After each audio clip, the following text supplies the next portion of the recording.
আমি অসম সংখ্যালঘু সংগ্ৰাম পৰিষদৰ এটি সহযোগী দল আৰু আসাম সোশ্যাল জাষ্টিস ফোৰামৰ এটি সহযোগী দল।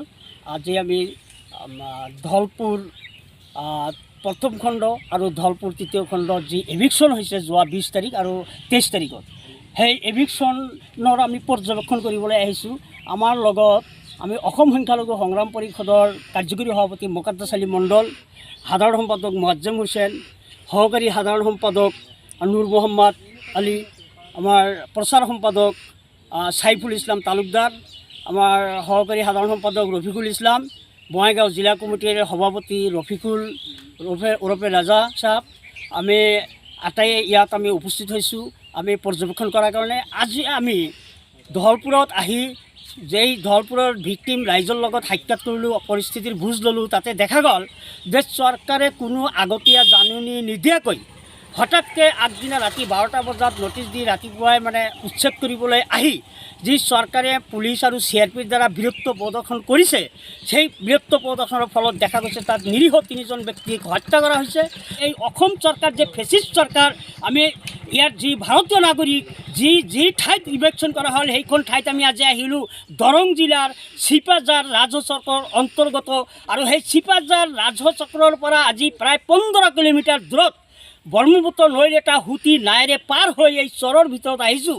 আৰু যিখন চৰ আজি 50-60 বছৰৰ পৰা ইয়াৰ সেই মানুহসকলে বসবাস কৰি আছে, আৰু আজিৰ তাৰিখলৈকে এই চৰকাৰে সেইসকল ব্যক্তিক এই মাটিৰ পট্টন দিয়া নাছিলে, চৰকাৰীভাৱেই ৰখা হৈছে। আৰু আজি চৰকাৰে সেইসকল ব্যক্তিক পুনৰ্সংস্থানৰ ব্যৱস্থা নকৰি যি ধৰণৰ বীৰত্ব দেখুৱাই আমাৰ নিৰীহ ব্যক্তিক গুলীয়াই হত্যা কৰিলে, আৰু দৰং জিলা উপায়ুক্তৰ কাৰ্যালয়ৰ যি ফটোগ্ৰাফাৰে সেই মৃত্যু লাশৰ ওপৰত যেনে গৌৰ মাৰি জঁপিয়াই গৌৰ মাৰি যিটো বীৰত্ব দেখুৱাইছে, তাৰ কাৰণে আমি আজি সেই ফটোগ্ৰাফাৰজনক ফাঁচি দিয়াৰ কাৰণে আমি অসম সংখ্যালঘু সংগ্ৰাম পৰিষদৰ দাবী জনাওঁ। লগতে অসম চৰকাৰক আমি ধিক্কাৰ দিওঁ আৰু এই ঘটনাত তীব্ৰ গৰিহণা দিওঁ।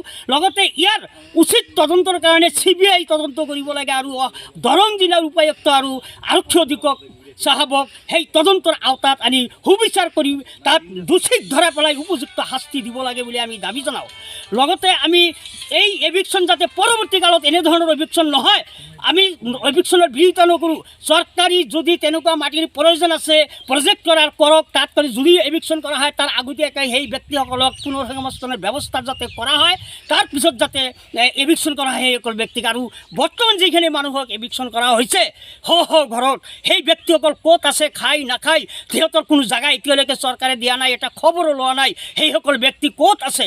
ল'ৰা ছোৱালী শিক্ষা দীক্ষাৰ পৰা বঞ্চিত হৈ সেইসকল ব্যক্তি য'ত আছে তাত কোনো খোৱা পানীৰ ব্যৱস্থা নাই, তাত কোনো লেট্ৰিন পায়খানাৰ কোনো ব্যৱস্থা নাই, এনেধৰণৰ অঘৰীৰ নিচিনা হৈ চলি আছে। যাৰ কাৰণে আমি এইখন চৰকাৰক অতি সোনকালে যিসকল ব্যক্তিক এভিকশ্যন কৰা হৈছে সিহঁতক পুনৰ্সংস্থানৰ ব্যৱস্থা কৰা লাগে, অতি সোনকালে কৰিব লাগে।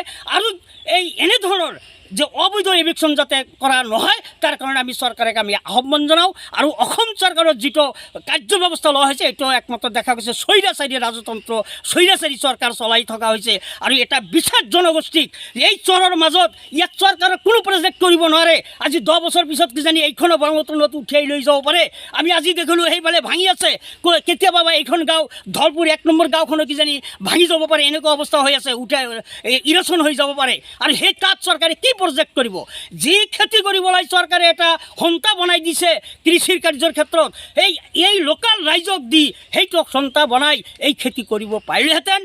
এতিয়াও আমি চৰকাৰক আহ্বান জনাওঁ, এই অঞ্চলত যি পহুৰাতলিৰ 1 নম্বৰ 2 নম্বৰ 3 নম্বৰ বা কিৰাখোৱা চৰ, এই গোটেইবিলাক এলেকাত চৰকাৰে যদি কৃষি কাৰ্য কৰিব লাগে, ইয়াৰ স্থানীয় ব্যক্তিসকলক ফাৰ্ম আজি এইটো আমি অসম সংখ্যালঘু সংগ্ৰাম পৰিষদে কোৱা কথা নহয়, অসমৰ সমগ্ৰ ৰাইজ ইতিমধ্যেই গম পাইছে যে বৰ্তমান যিখন হিমন্ত বিশ্ব শৰ্মা নেতৃত্বত যি অসম চৰকাৰ, এইখন চৰকাৰ একচ্ছত্ৰী ৰাজত্ব কৰি আছে। আমি তাৰ কাৰণে আমি যিটো হিমন্ত বিশ্ব শৰ্মা নিজেই ষ্টেটমেণ্ট দিছে যে দৰঙৰ DC আৰু SP এইখন উচ্ছেদৰ কাৰণে কোনো দায়ী নহয়। এইটো মই নিজে অৰ্ডাৰ দিছোঁ, মোৰ অৰ্ডাৰ মতে এভিকশ্যন কৰিছে। সেইকাৰণে এইটো কথা অসমৰ ৰাইজ কিয় ভাৰতবৰ্ষৰ সকলোৱে গম পাইছে যে অসমৰ যিজন মুখ্যমন্ত্ৰী হিমন্ত বিশ্ব শৰ্মা, তেখেত যে স্বৈৰাচাৰী, তেখেতে যি ফেচিষ্ট ৰাজত্ব চলাই আছে, ইয়াত কোনো গণতন্ত্ৰ ভুলণ্ডিত কৰা হৈছে। ইয়াত গৰীব দুখীয়া যিসকল ব্যক্তিৰ তাৰ কোনো মৌলিক অধিকাৰ অধিকাৰ ৰখা নাই, মৌলিক অধিকাৰ খৰ্ব কৰা হৈছে, যাৰ কাৰণে এনেধৰণৰ মানুহ ভিকাৰী বনাই থোৱা হৈছে, যাৰ কাৰণে আমি এটা শংকিত হৈছোঁ। আমি যিসকল হেজাৰ হেজাৰ মানুহক এনেকৈ উচ্ছেদ কৰি সেইসকলৰ ল'ৰা ছোৱালী শিক্ষা দীক্ষাৰ পৰা বঞ্চিত কৰা হ'ব, আৰু সেইসকল ব্যক্তি অশিক্ষিত ব্যক্তিসকল সিহঁতে চোৰ ডকাইত অসমৰ মাজত এটা ব্যাধি সৃষ্টি কৰি আছে এই হিমন্ত বিশ্ব শৰ্মা নেতৃত্বাধীন চৰকাৰে। যাৰ কাৰণে আমি আজি হুঁচিয়াৰ কৰি দিওঁ, চৰকাৰক ধিক্কাৰ দিওঁ যে এইবোৰ মানুহক ক্ষতিপূৰণ পুনৰ্সংস্থান দিব লাগে। পৰৱৰ্তী যদি কোনো এভিকশ্যন হয়, মাটিৰ প্ৰয়োজন থাকে, চৰকাৰে সেইসকলক আগতীয়াকৈ পুনৰ্সংস্থানৰ ব্যৱস্থা কৰি যাতে কৰা হয়।